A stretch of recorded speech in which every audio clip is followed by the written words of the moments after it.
நான் எடுத்துக்கொண்ட தலைப்பு மருமக்கள் மான்மியத்தில்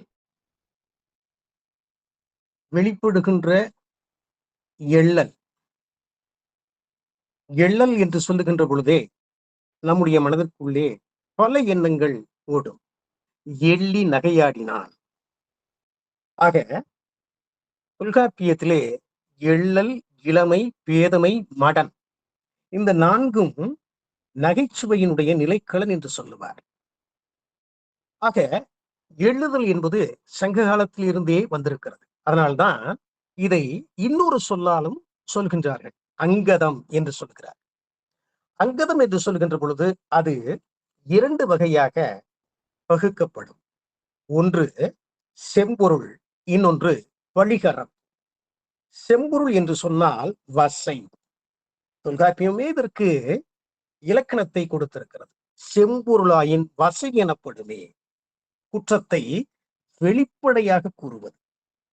இதற்கு எடுத்துக்காட்டு திருக்குறளிலேயே உண்டு. நேருக்கு நேராக நெற்றியடிதான். எதுலையாங்க ஒளிவு முறைவே கிடையாது. செவியிற் சுவை உணரா வாய் உணர்வின் மாக்கள் அவியினும் வாழினும் என். அதாவது இந்த வாயை மட்டுமே வச்சுக்கிட்டு செவிக்கு வேலையே கொடுக்காம அந்த சுவையை முழுமையாக அறிந்து தங்களுடைய வாழ்க்கையை வளப்படுத்திக் கொள்ளாத அந்த நபர்கள் இருந்தா என்ன, இல்லாட்டி என்ன, நேருக்கு நேராக அடிக்கிறார். இன்னொன்று பழிகரப்பு. பழிகரப்பு என்று சொல்கின்ற பொழுது அது கொஞ்சம் அரைச்சி சொல்றது. மொழி கறந்து சொல்லின் அது பழிகரப்பாகும். மறைத்து. ஏன் நம்ம இன்னைக்கு குறிப்பு, குறியீடு என்றெல்லாம் சொல்லுகிறோம். இதற்கும் எடுத்துக்காட்டு வள்ளுவத்திலேயே இருக்கிறது. பெரிது இனிது பேதையார் கேண்மை பிரிவின் கண் பீழை தருவது ஒன்றியல். எவ்வளவு அழகாச்சோ. அங்க இனிதுன்றாரு, ஆனா அதுதான் குற்றம்ன்றாரு. ஏன்? அவங்களோட பழகுனா அவங்க பிரிச்சு போகின்ற போது எந்த வருத்தமும் இருக்காது. ஏன்னா அது நல்லதா தெரியும். ஆனாலும் கூட வருத்தம் என்பது துளி கூட இருக்கு. ஆனா பெருமக்கள், சான்றோர்கள் ஒப்ப தலைகூடி உள்ள பிரிதல் பார்க்கிறோம். இதற்கு நேர்மாறாகத்தான் பேதையார் நட்பு. நல்லா இருக்கும். ஆனாலும் கூட அவர்கள் கடந்து போகின்ற போது எந்த விதமான வருத்தமும் இருக்காது. ஆக தொல்காப்பியத்துல இலக்கணம் இருக்கு. அப்போ தொல்காப்பியர் ஏற்கனவே பல நூல்களை நன்றாக படித்து உள்வாங்கி இலக்கணத்தை அமைத்திருக்கிறார். அப்போ அவரு சங்க இலக்கியத்தை பார்த்திருப்பார். சங்க இலக்கியத்திலையும் குறிப்பு இருக்கு. திரிந்திழாய் கேளாய் நம் ஊர்க்கு எல்லாம் சால பெருநகை அல்கள் நிகழ்ந்தது சொல்றார்.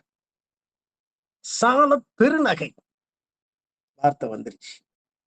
அதுக்கடுத்து அப்படியே எடுத்து பார்த்தோம்னாக்க நிறைய அங்கங்க வருது. சுந்தரரே இறைவனை ரொம்ப உரிமையா பேசுவார்.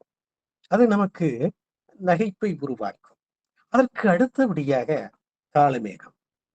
ஏன்னா வசைபாட காலமேகம் சொல்லுவோம். ஆனாலும் கூட நக்கல் அடிப்பதிலே அவருக்கு இணையாக ஒருவரை பார்க்கவே முடியாது.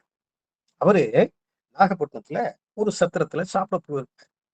சாப்பாடு வரல, வந்தபாடு இல்ல, நேரம் ஆயிக்கிட்டே இருக்குது. அப்போ அவரு ரொம்ப பிந்தித்தான் சாப்பாடு வருது. பாடுறாரு. கத்துங்கடல் சூழ் நாகை காத்தாந்தன் சத்திரத்தில் அத்தமிக்கும் போதில் அரிசி வரும் குத்தி உலையில் இட ஊர் அடங்கும் ஓர் அகப்பை அன்னம் இலையிடை விழ வெள்ளி எழும் அப்படிங்கிறார். அப்போ எங்க கடல் அது பாட்டுக்கு ஓசை எழுப்பி கூட இருக்கிறது. அந்த இடத்துல என்ன நாகப்பட்டினம் நமக்கு தெரியும். காத்தான் என்ற பெயருடையவன் ஒரு சத்திரத்தை வைத்திருக்கிறான். அந்த சத்திரத்துல சூரியன் அஸ்தமிக்கின்ற பொழுதுதான் அரிசியே வரும். சரி, அதை குத்தி கொலையில போடுறதுக்கு கிட்டத்தட்ட ஊரே அடங்கிருவாங்க. ஊரகப்பை அன்னம் இலையில விடுவதற்குள்ளாக வெள்ளி முளைத்து விடும். நக்கல். ஏயா இவ்வளவு நேரம் கழிச்சு போடுற, நேரத்தோட உழுக்க வேணாமா? பசி எல்லாத்தையும் மறக்கடிச்சிருச்சு. இப்போ கொண்டாந்து அதை கொடுத்தா என்ன, கொடுக்காட்டி என்ன? நக்கல். அதற்கடுத்தபடியாக உரைநடையில வீரமாமுனிவர், எல்லாரும் அதை படிச்சிருப்போம். பரமார்த்த குறுகதை. எல்லாம் நக்கல் தான். குதிரை முட்டை வாங்க போன கதை, குதிரைய தூண்டில் போட்டு பிடித்த கதை, ஆறு தூங்கியதா விழித்திருக்கிறதா? ஏனென்றால் அந்த ஆற்றுக்கு ஒரு மகிமை உண்டு. ஆறு விழித்திருக்கக்கூடிய நேரத்திலே போனால் சட்டென்று ஒரு நபரை விழுங்கிவிடும். அதை படிச்சு பார்க்கணும். எவ்வளவு நையாண்டி! ஏன்னா பிரம்மமுனிவரை நாம வியந்துதான் பார்க்க வேண்டியிருக்குது. தமிழினுடைய புதிய புதிய இலக்கிய வகைகளை அவர் இங்கே கொண்டு வந்து சேர்த்திருக்கிறார், காட்டியிருக்கிறார். அதை படிக்கும் போது அவ்வளவு பிரமாதம். அதற்கடுத்தபடியாக ராஜமையர் தன்னுடைய கமலாம்பாள் சரித்திரத்துல ஒரு தமிழாசிரியரை காட்டுவார். ஆடுசாபட்டி அம்மையப்ப பிள்ளை வீட்டுக்கு திருடர்கள் வந்துட்டாங்க. வந்தவங்க பார்த்து அவர் சொல்றாரு, நீவீர் பிழைத்தீர், இனி பிழையீர். இந்த வார்த்தையை கேட்டதையும் அவங்களுக்கு தாழ முடியாத கோபம், அடிக்க கிளம்பிட்டாங்க இந்த தமிழ் ஆசிரியர். அவர் நகைச்சுவை, ஏன்னா இவரு பகுதியை பூராமே அவ்வளவு நக்கலாக அவர் எழுதியிருப்பார். அதனுடைய தொடர்ச்சி தான் திரைப்படங்களிலும் தமிழ் ஆசிரியர்களை கிண்டலடிப்பது. சபாபதி படம் ஒரு நல்ல எடுத்துக்காட்டு. அதுக்கு பின்னால நிறைய படங்கள்ல பாத்தீங்கன்னாங்க தமிழ் ஆசிரியர்கள் தான் கேலிக்கும் கிண்டலுக்கும் ஆளாகக்கூடிய ஆட்களாக இருப்பார்கள். அதுக்கு அடுத்து பாவேந்தர், அவர் நகைச்சுவையாக எழுதியிருக்கிறார். ஏன்னா எல்லாருக்கும் தெரிஞ்ச பாட்டு தான். பிழையினில் இல்லைங்களா, பாம்பு தொங்க, குரங்கு அதை விழுதுன்னு நினைச்சுக்கிட்டு, அந்த பாடல் எல்லாருக்குமே தெரியும். ஆக இந்த நகைச்சுவை அது மட்டுமல்ல, ஒரு எள்ளல். எதுக்காக இந்த எள்ளல் அவங்க கையில வச்சிருக்காங்கன்னாக்க, குற்றங்களை சுட்டி காட்டுவது மட்டுமல்ல, சுட்டி காட்டுகின்ற போதே கேலி, அதோடு கொஞ்சம் கிண்டல், நகைச்சுவையையும் கலந்து அப்படி கொடுக்கின்ற பொழுது திருத்துகின்ற ஆற்றல் இந்த எள்ளலுக்கு, இந்த அங்கதத்திற்கு உண்டு. அதுதான் உண்மை. அதுதான் நேரா சொன்னா எரிச்சல் வரும். அதையே ஒரு மாதிரி நக்கலா சொல்லுகின்ற போது அங்கே ஒரு மாற்றம் நிகழும், ஒரு மலர்ச்சி ஏற்படும். அப்படி தமிழ் மரபு நாட்டார் கதைகள்லையும் இது நிறைய இருக்கும். ஏன்னா அதை நம்ம பார்க்கலாம். போற போக்குல ஒரு துக்க வீடு, அப்போ போய் அங்க அழுதுகிட்டு இருக்காங்க. அழுதுகிட்டு இருக்கும்போது அங்க இருக்கக்கூடிய பயிரை பார்த்துட்டு போகும்போது அடிச்சுட்டு போயிடலாமே அப்படின்றப்ப, அப்போ அவங்க பாடுறாங்க. அந்த வீட்டுக்காரர் சொல்றாரு, எப்பா விதைக்கல்லையா விட்டுருக்கு, விதைக்கல்லையா விட்டுருக்கு அப்படின்ற மாதிரி எத்தனை கதைகள் நிறைய இருக்கு. இத நாம ஒரு முன்னுரையாக வைத்துக் கொண்டு கவிமணிக்கு வந்து விடுவோம்.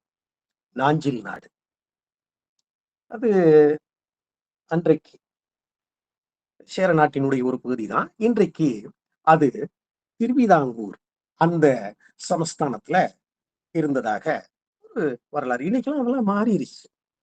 அந்த நாஞ்சில் நாட்டுல இருந்த ஒரு பழக்கம், இந்த பழக்கம் இருந்தது. வேளாளர்கள் மத்தியிலே இந்த பழக்கம் இருந்தது. என்ன பழக்கம் அப்படின்னா, சொத்து இருக்கும். அந்த சொத்து அன்றைக்கு ஒருத்தர் பார்த்துக்கிட்டு வருவார். அந்த சொத்து அவருக்கு உரிமையா? இல்ல. அது ஒரு காலகட்டத்துக்கு பின்னால அவருடைய சந்ததிகளுக்கு போகுமா? கிடையாது. அவரு அந்த சொத்தை அனுபவிக்கலாம், அதுக்கு கணக்கு வழக்கு இருக்கணும். அவருடைய காலகட்டத்திற்கு பின்னால் அந்த சொத்து அவருடைய சகோதரியின் மூத்த மகனுக்கு போய் சேரும். அப்போ சொத்தை இதுவரைக்கும் பார்த்துக்கிட்டு வந்த ஆளுக்கு என்ன பேரு சொல்றாங்க? காரணவர் அப்படின்னு சொல்றாங்க. அப்போ சகோதரியினுடைய மூத்த பையனுக்கு இது மாறுதே. அப்போ அவருக்கு என்ன பேரு? அனந்திரவன். அப்போ இவரு காரணவர். அந்த பொறுப்புல இருக்கின்ற பொழுது, கிட்டத்தட்ட 1, 2 அல்ல, ஒரு 5 கல்யாணம், 6 கல்யாணம் கூட பண்ணிக்கிடுவாரு. இருக்குல்ல அப்படின்னு சொல்லிட்டு. ஒரு கட்டத்துல அவருடைய வாழ்க்கை முடிகின்ற போது, அப்படியே சொத்து அவருடைய பிள்ளைகளுக்கு, அவருடைய மனைவிக்கு போகாம, சகோதரி பையனுக்கு போயிருது. அப்போ இந்த பெண்கள், இவருடைய பிள்ளைகள் பட்ட வேதனை கொஞ்சம் நஞ்சம் அல்ல. கடுமையான வேதனையிலே நாஞ்சில் நாடு அல்லல் பட்டு துடிக்கிறது, தவிக்கிறது. அப்போ இவரு கவிமணி இந்த காட்சியெல்லாம் பார்க்கிறாரு.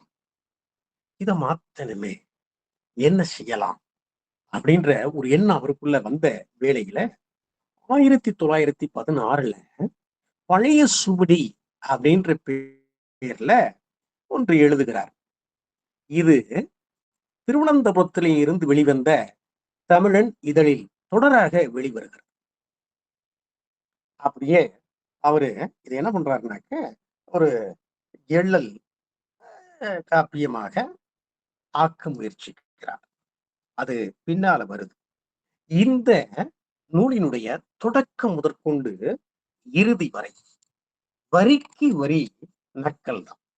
வரிக்கு வரி நையாண்டி தான். இது முழுக்க முழுக்க, அதாவது அந்த நூல்ல கிட்டத்தட்ட 11 படலங்கள் உண்டு. இந்த படலம் என்பது முழுக்க முழுக்க கம்பராமாயணத்தை அடிவுற்றி அவர் வைத்திருக்கிறார். குலமுறை கிழத்து படலம் தொடங்கி கும்பிய படலம் வரைக்கும் கிட்டத்தட்ட 11 படலங்கள். குலமுறை கிழத்து படலம், மாமி அரசியல் படலம், கேலி படலம், கடலாடு படலம், பரிகளப் படலம், நகாஸ்திர படலம், கர்டாஸ்திர படலம், வாழ்த்து படலம், கோடேரி குடிமுடித்த படலம், யாத்திரை படலம், இறுதியாக கும்பி எரிச்சல் படலம். படலம் நம்ம அங்க பார்க்கிறோம். எங்க ராமாயணத்துல பார்க்கிறோம். ஒவ்வொன்னுக்கும் நம்ம அதை பார்க்கிறோம். ஏன்னா கைகேயி சூழ்வினை படலம் அப்படின்னு நம்ம பார்க்கிறோம். அதே இது மந்திரை சூழ்ச்சி படலம் இப்படி வருது. அதை இவர் எடுத்து வச்சுக்கிட்டாரு. ஏன்னா இது காப்பியம் மாதிரி இருக்கணும். ஆனா இந்த காப்பியத்தை அவரு அந்த காப்பியத்துக்குள்ள வரக்கூடிய பாதிக்கப்பட்ட பெண் மகள் பாடுவதாக அமைத்திருக்கிறார். ஆரம்பமே நக்கல். ஏன்னா இவரு தமிழ் இலக்கியத்தை ஆழமாக கற்றவர். அதுல எந்த விதமான மாற்று கருத்தும் கிடையாது. இவருக்கு கல்வெட்டுத்துறை தெரியும், வரலாறு தெரியும், என்னென்ன மாற்றங்கள் வந்து கொண்டிருக்கின்றன அதுவும் தெரியும். மொழிபெயர்ப்பு அவருக்கு அத்துப்படி. அப்போ ஏன்னா அவர் உமர் கய்யாம் பாடல தமிழுக்கு கொண்டு வந்து சேர்த்த பெருமைக்குரியவர். அதுலதான் நமக்கு நிறைய பாடல்கள் எல்லாம் இருக்கு. வந்த வந்த மனிதர் எல்லாம் வளைவும் நெளிவும் கண்டு என்னை சந்தமில்லா பானை என்று தள்ளி வைத்து சென்றனரா, அந்த நாள் அக்குயவன் கையாட்டத்தாலே நேர்ந்த விழைக்கு இந்த நாள் ஏழை என ஏனோ குறைகள் சொல்வீரே. அருமையான பாட்டு. வர்றவங்க பூரா இந்த பானையை பார்த்துட்டு, இது வளைவா இருக்கு, இது சொட்டையா இருக்குது, இதுல அந்த குறை இருக்குது, அந்த பக்கம் அந்த வாய்ப்பகுதி அவ்வளவு சரியில்லை, ஒதுக்கி வச்சுக்கிட்டே போறாங்க. ஆனா சொல்லுது, நானா அதுக்கு காரணம். யமன் என்னை வணைகின்ற போது சற்று கவனக்குறைவாக இருந்து விட்டான். அவனுடைய குறைதானே. என்னை ஏன் நீங்கள் குறை சொல்கிறீர்கள்? இது தகுமா? சிந்திக்க வைக்கிறார்கள். பானை மண்ணிலே இருந்துதான் மனிதன் கிளைக்கின்றான். அவனிலே நற்குணமும் உண்டு, தீக்குணமும் உண்டு. சிலரை ஒதுக்குகிறோம். ஒதுக்க வேண்டாம், ஒதுக்க வேண்டாம். கிட்டத்தட்ட சிறியோரை இகழ்தல் அதனினும் இளமே. கணியன் பூங்குன்றனாரின் பாடல் நமக்கு நினைவுக்கு வருகிறது. ஆக உலகம் முழுமையும் இருக்கக்கூடிய ஆட்கள் ஒருமித்த கருத்துடையவர்களாகத்தான் இருந்திருப்பார்களோ. நேற்று வினைதிர்த்தான் பேசும்போது கூட அப்பறையும் மாசுலோவையும் இணைச்சு அருமையா பேசுனாங்க. அப்போ இங்க கவிமணி, கையா, கணியன், பூங்குன்றன், இப்படி அவர்களுடைய சிந்தனை போக்குகிறது பார்க்கிறோம்.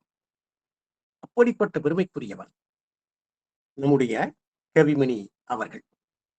பாருங்க, கடவுள் வாழ்க்கையிலேயே ஈசனை ரொம்ப நாசுக்கா நக்கல் அடிக்கிறாப்ல. இது எங்க இருந்து வந்திருக்கும்? முதல்ல அந்த மருமக்கள் வழி மண்மீயத்தை பார்ப்போம். எங்கிருந்து அவர் எடுத்திருப்பாருன்றதையும் நான் சொல்லிடுறேன். விநாயகர் வணக்கத்துல சொல்றார், உனது தந்தையோ என்றும் கையில் தலையோடு ஏந்தி இறந்து திரிவான், இருப்பிடம் இல்லான், அம்பலம் தோறும் ஆடி அலைவான், அமிழ்து என நஞ்சையும் அள்ளி உண்பான், பித்தனாகி பேயோடு குனிப்பான், நாடிய பொருள் எல்லாம் நாசம் செய்வான். எவ்வளவு இதா சொல்றாரு பாருங்க. அதாவது தலையோடு ஏந்தி இறந்து திரிவான், இருப்பிடமில்லான், அம்பலம் தோறும் ஆடி அலைவான். ஈசனன். நம்முடைய காலமேகம் ஒரு இடத்துல எழுதுவார், அதாவது கந்தனுக்கு எவை எவை பெருமை? அப்பன் இறந்துண்ணி, ஆத்தால் மலை நீலி, ஒப்பரிய மாமன் உரிதிருடி, சப்பைக்கால் அண்ணன் பெருவயிரன். பார்த்துக்கிடுங்க அவர் எப்படி சொல்றாரு பாருங்க. அப்போ அப்பன் இறந்துண்ணி, தலையோடு ஏந்தி இறந்து தெரிவான்.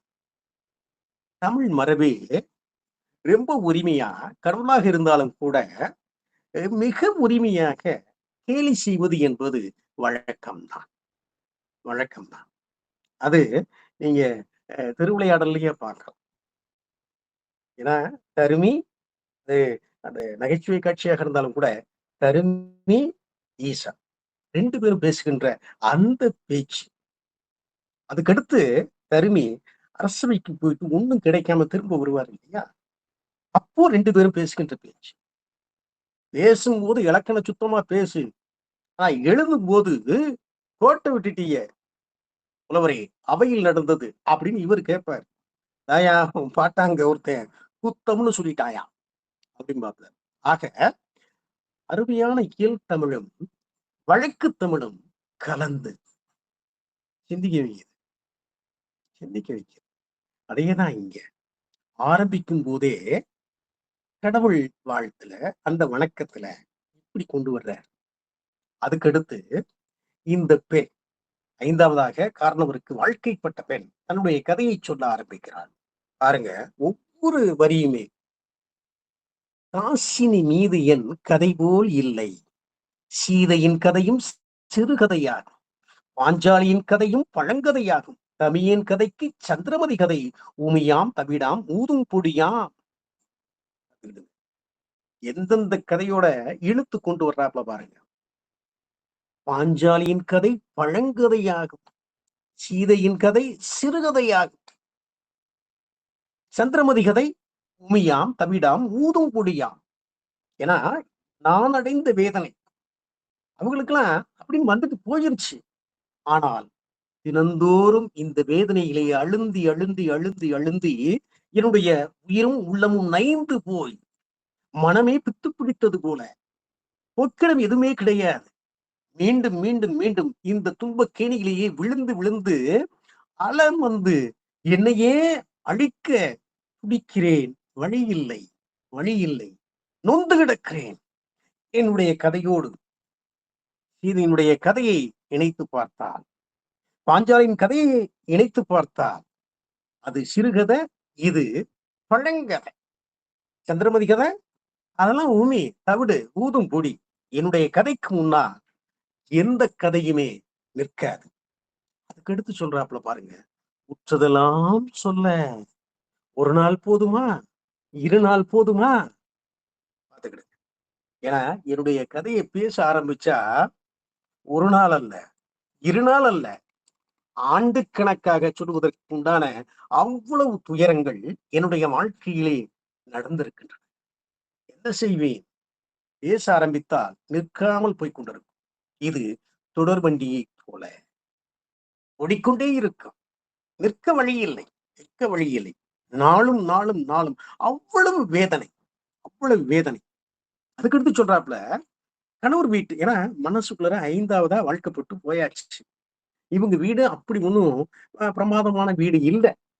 என்னத்தையோ சொல்லி ஏதோ எப்படியோ அந்த பொண்ணு அங்க போகட்டும்னு சொல்லிட்டு அவங்க பெற்றோர்கள் அங்க அனுப்பிச்சு விட்டுட்டாங்க. ஆனா இந்த பெண்ணினுடைய மனதுக்குள்ள இருக்கக்கூடிய அந்த நகை உணர்வு ரொம்ப அபரிமிதமா இருக்கு. சொல்றாப்புல பாருங்க, கணவர் வீட்டு கதையினை கேளும்.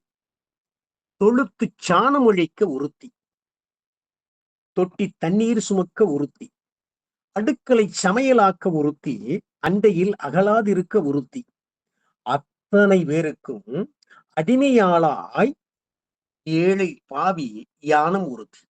5 பேர் 5 பேரும் என்ன வேலை பார்த்தாங்க? சாணம் அழிக்கிறதுக்கு ஒரு ஆளு. ம். அந்த வீட்ல அவ்வளவு மாடு இருந்துச்சு. அத வலிச்சு போடுறதுக்காக. அங்க நாங்க நிம்மதியா இல்ல. ஒவ்வொருத்தருக்கும் ஒவ்வொரு வேலை. நீ இந்த வேலை பார்த்தாகணும்.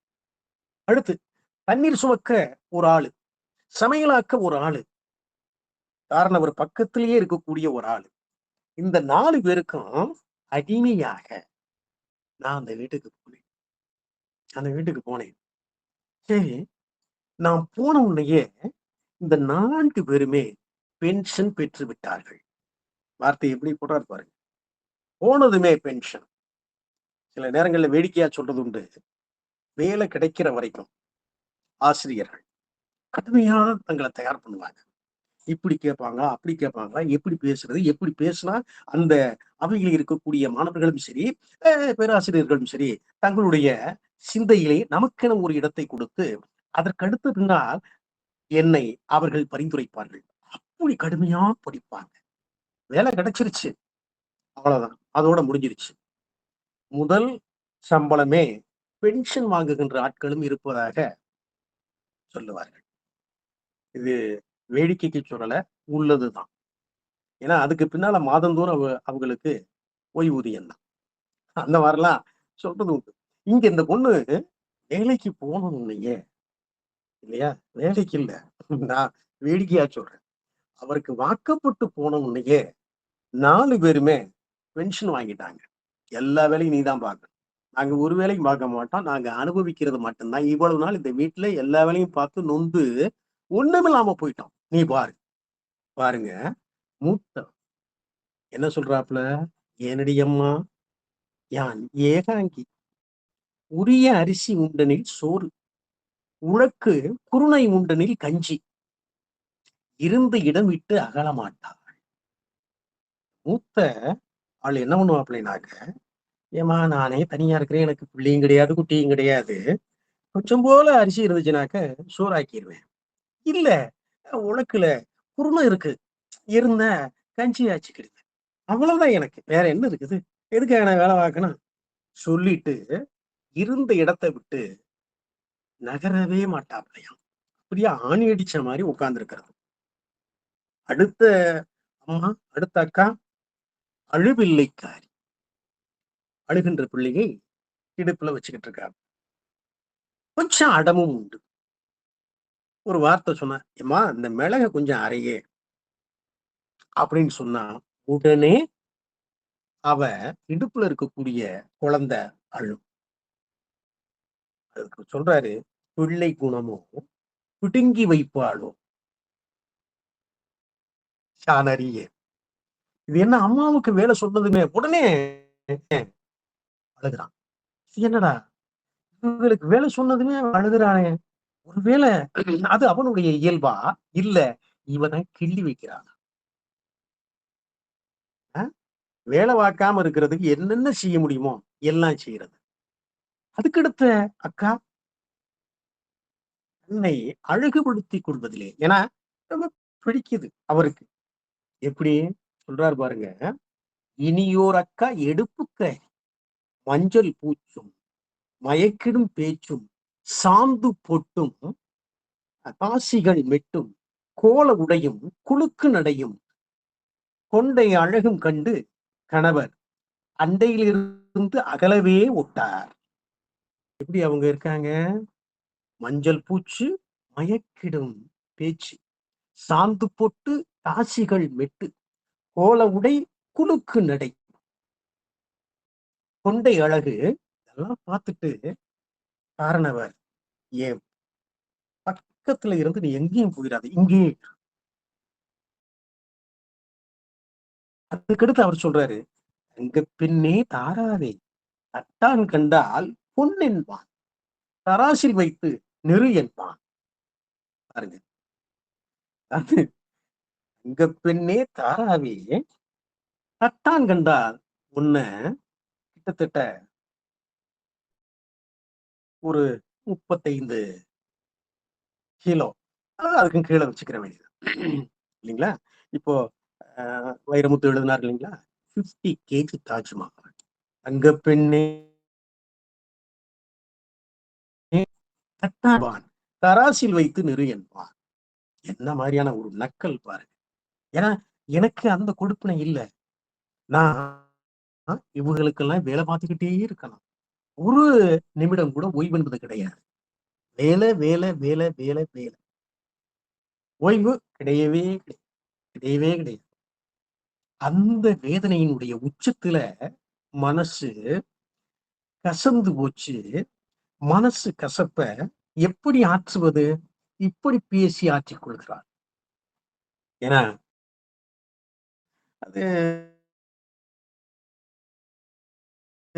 ரொம்ப வேதனை இருந்தாலும் சொல்லும்போது ஏன்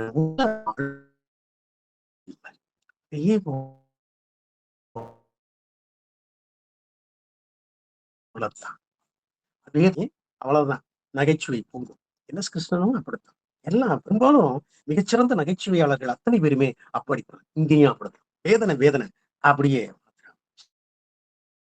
சரி, இந்த மனைவிமார்கள் தான் இப்படி, இவளை கண்டுக்கிறல, நீ வேலை பாரு அப்படின்னு வம்பு பண்றாங்க. ஆனா இவளுக்கு மாமியார், காரணவருக்கு அம்மா இருக்காங்க இல்லையா, அந்த அம்மாவை சொல்லும் போது எப்படி சொல்றா பாருங்க.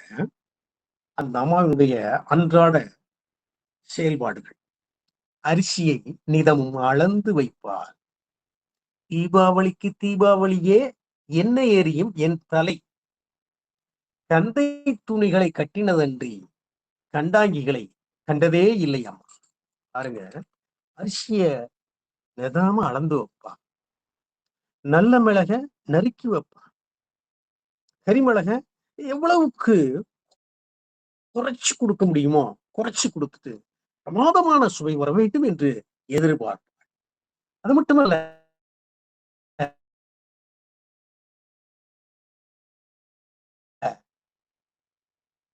என்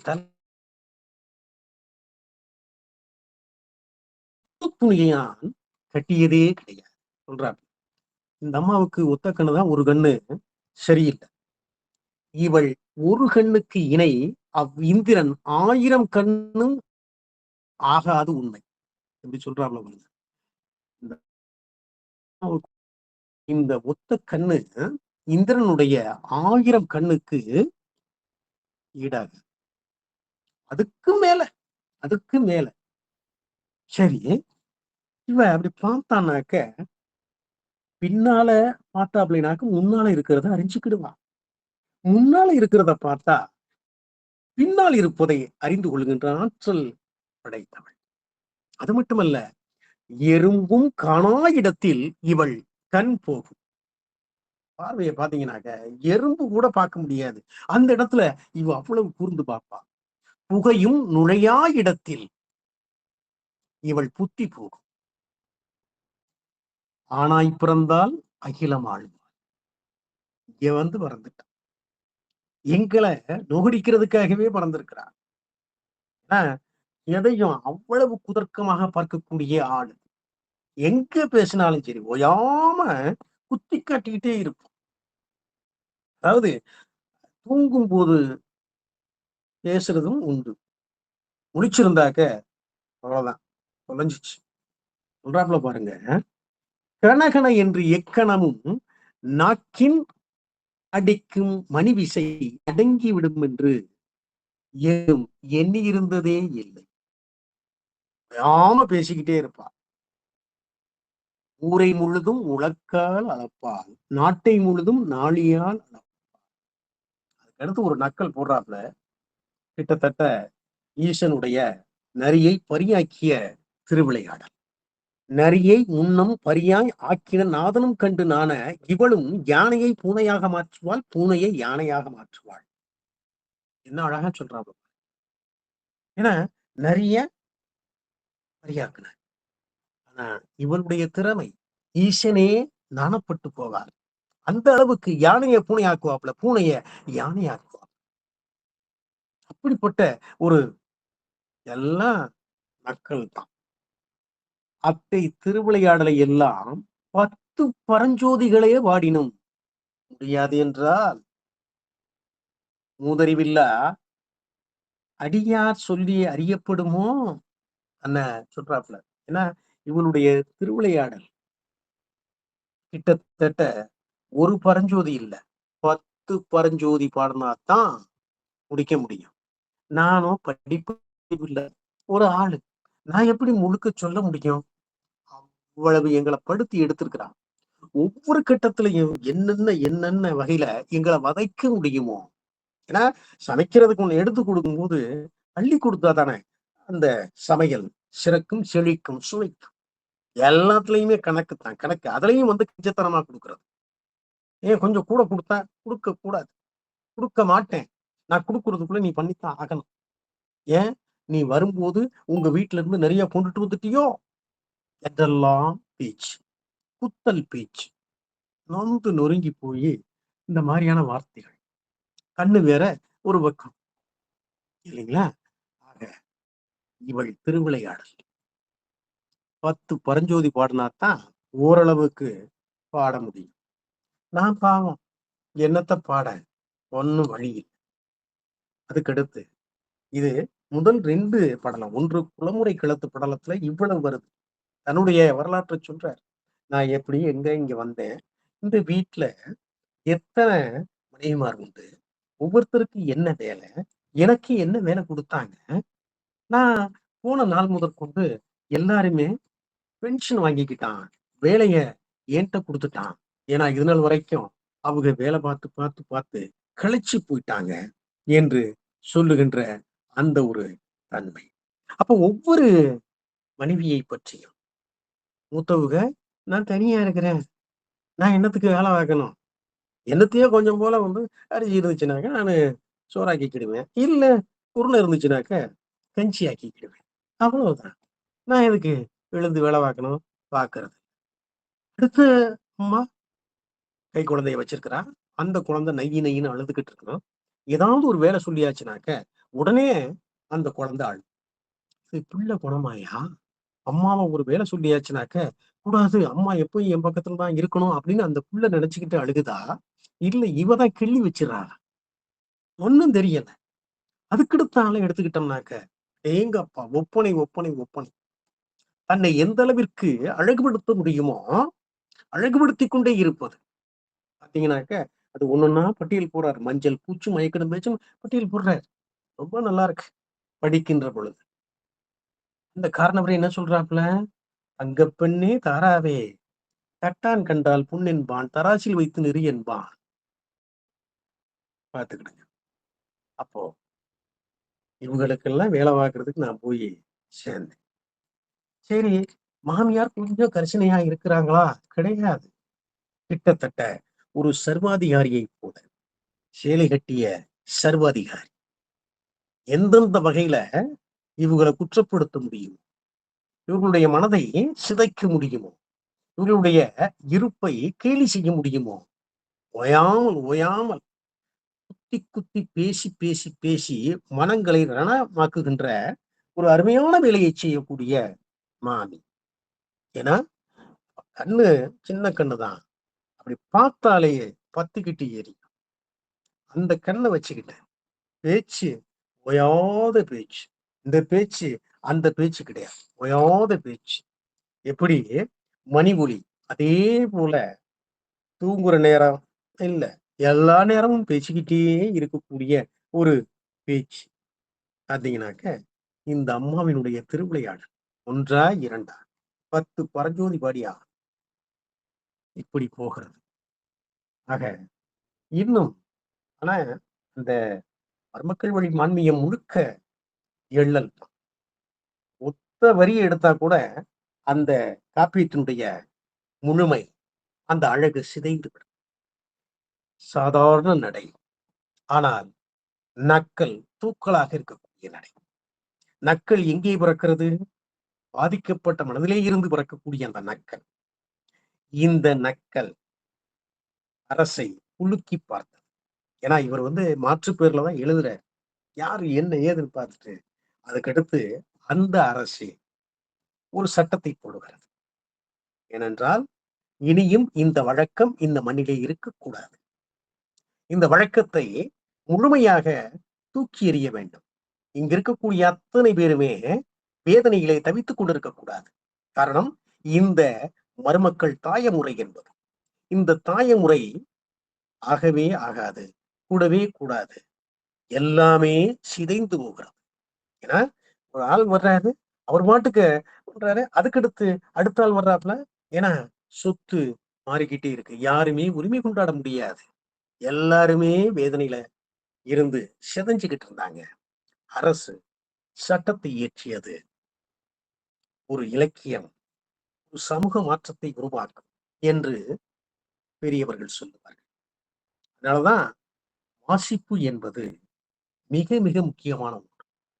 நம்முடைய மனதிற்குள்ளே படிந்திருக்கக்கூடிய அறியாமை இருளை அகற்றுகின்ற ஆற்றல் இந்த நூல் வழங்குகின்ற வெளிச்சத்திற்கு உண்டு. அந்த வெளிச்சத்தின் வழியிலே சமூகம் நடக்க தலைப்பட்டால் எவ்வளவோ நலமாயிருக்கும். ஆனால் புத்தக திருவிழாக்கள் நடந்து கொண்டே இருக்கின்றன. ஆனால் ஒரு மாதிரியான இளைஞர் கூட்டம் மேலும் மேலும் வளர்ந்து கொண்டே இருக்கிறார்.